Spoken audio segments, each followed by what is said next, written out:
So, time check. Time check 10:30. Di kami mapagpahinga. May pupunta pa raw sa amin dito sa bahay. So, ipapacheck yung unit niya, CRV 2013. Automatic.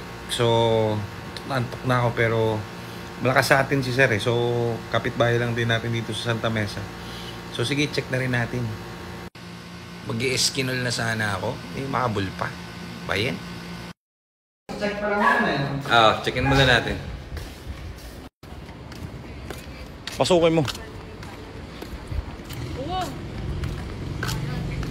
Saan na si sir? Sa labas daw eh. Pasukin natin.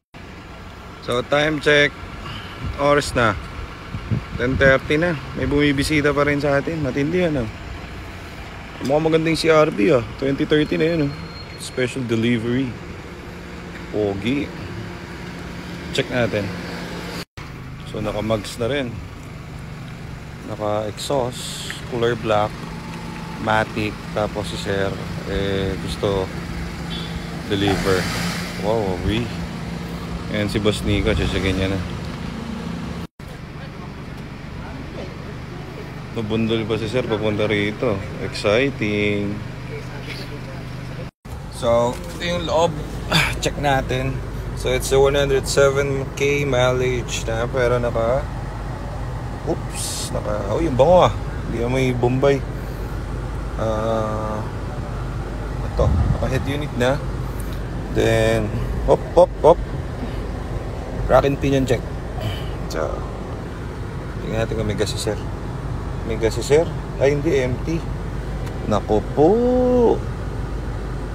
Empty. Ano ibig sabihin nun? Naka-drive. Ano ka neutral ba? So, yan. Kausap ni Nico si sir. Taga San Juan lang si sir eh. Santa Mesa kami. So, binisit na kami rito. Kahit gabi. Si sir, bisita kami. Auto parts yan sa BMW. Lahat ng parts 20% sa kanya.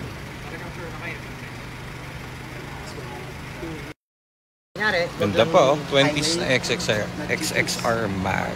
Pero pag highway, nagpo-40. Pogi. So, tignan natin kay sir kung bibigyan ni sir. Basta kaanan mo baka lang natin. mo, tapos Hindi sir, didesisyonan niya na mamaya kung bibenta niya sa amin yung unit. Pero sana, so malupit na ano pala yan. Si sir yung supplier sa San Juan na ng BMW. All parts sa kanya kumukuha. 20% off. So sana, bigay sa atin. So goodbye.